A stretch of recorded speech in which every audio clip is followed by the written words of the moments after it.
mga guys, ayan, good day po sa inyong lahat. Tayo po ay magluluto ng risotto alla zucchini. Baka nga po pala kayo hindi pa nakasubscribe sa aking channel na YouTube. Yan, Jasmine. Ito po ang aking lulutuin, risotto alla zucchini. Unang-una, yan, meron tayong zucchini na ginadgad ko po siya. Ayan yung ating rice na pang risotto canaroli. At tayo may grated cheese, may sibuyas, may butter, at mayroon tayong white wine na pangluto. Ayan guys, umpisahan natin magluto. Ito guys, meron ako isang kaserola, meron na siyang olive oil. Ngayon, ilalagay ko dito ang sibuyas. Igisa natin siyang mabuti yan guys, ang ating sibuyas.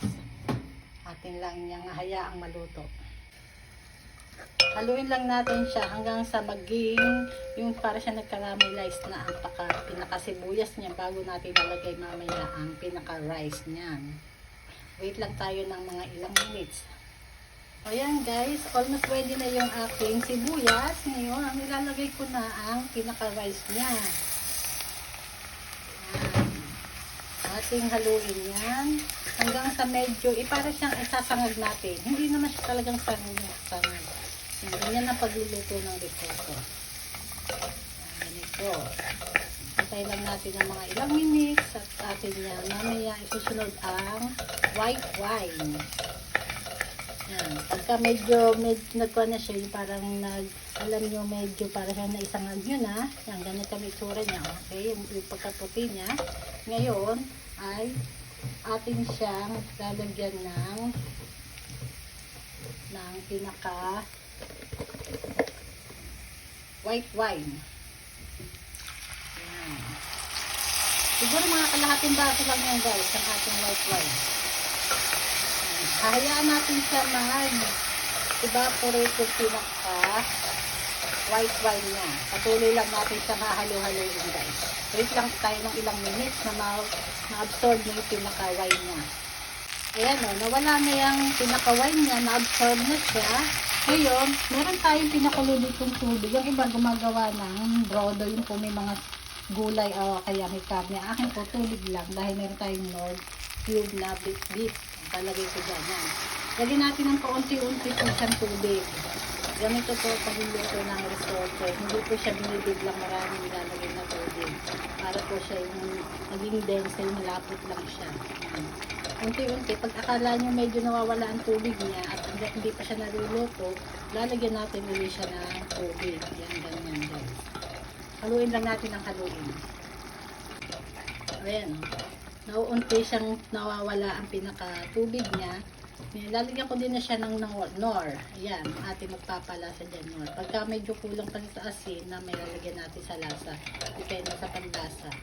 Yan, ating lulutuin. Kita nyo, nawawala na ang tubig niya. Pag alam nyo medyo kakunti ang tubig, lagyan uli nyo na pinakasabaw niya. Yan, lutuin uli natin yan guys. Hanggang sa maluto siya na talaga siya ng risotto. Mamaya natin lalagay yung pinaka-zucchini niya. Pagka tayo nasa kalaghatian na ng kutura, yung kalaghatian po ng kutura, yung medyo paluto ng pinaka-rice niya. So, ito na guys ang ating risotto na medyo okay na siya. Nasa half ko na siya na pagluluto natin. Ngayon, lalagay ko na ang zucchini. Ito yung zucchini na gulay. I-adjud ko siya guys. Ngayon, atin siya lulutuin dito kasi nasa kalighatian na siya ng ating pagluluto. Yan. Haluin lang natin mabuti. Siyempre, lagi natin haluin yan. Ganito ang pagluluto ng risotto. Hinahalo lang lagi yan. Hinahalo ng mabuti. Yan. Pag medyo kulang pa siya sa pinakatubig, lalagyan din natin maya-maya. Yan. Continuation lang tayo sa halo. At lalagyan ko na rin nga pala ng kaunting paminta. Wala pa kasi siyang paminta. Kunti lang, depende sa panlasa nyo. Yan. Haluin lang natin mabuti. Halo lang tayo ng halo. Ayan na guys, malapit na tayo makatapos magluto. Ito na. Ngayon sa pahuli, lalagay natin yung pinakakwan niya, yung butter. May butter po ito kasi nilalagay yan sa pahuling pagluluto. Ayan. Haluin natin mabuti guys. Yan. Siya magpapasarap po sa ating niluluto.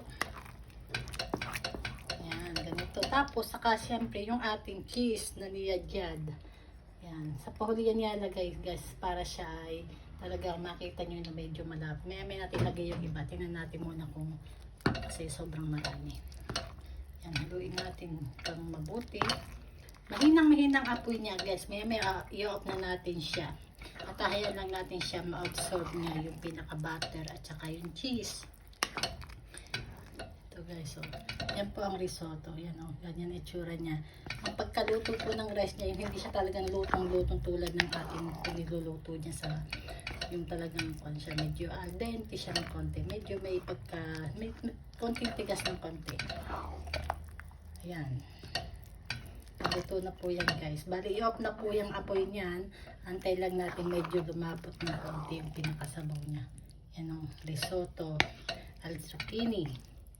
Gulay po yung zucchini na risotto yan guys. Ito itsura nyo.